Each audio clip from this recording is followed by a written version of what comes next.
नमस्कार, आकाश न्यूजमध्ये आपलं सर्वांचे स्वागत आहे। नागपुरात ओबीसींचे पिवळे वादळ धडकले। भंडाऱ्यासह विदर्भातून हजारोंच्या संख्येने बांधव नागपूरकडे रवाना। ओबीसी समाजाच्या आरक्षणाच्या हक्कावर गदा आणणारा 2 सप्टेंबर 2025 रोजीचा शासकीय निर्णय तात्काळ रद्द करण्यात यावा या प्रमुख मागणीसाठी सकल ओबीसी संघटनांकडून 10 ऑक्टोबरला नागपुरात महामोर्चाचे आयोजन करण्यात आले आहे।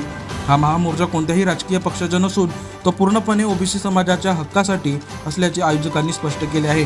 मोर्चाची सुरुवात नागपूर येथील यशवंत स्टेडियमवरून होणार असून संविधान चौकात तो संपन्न होणार आहे।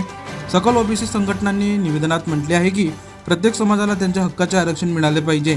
मराठा समाजाच्या स्वतंत्र आरक्षणाला आम्ही ठाम पाठिंबा देतो, पण ओबीसींना मिळणाऱ्या आरक्षणातून कपात करून आरक्षण दिले जाणे आम्हाला मान्य नाही। ओबीसी समाजाचा आरक्षण हक्क अबाधित राहायला हवा।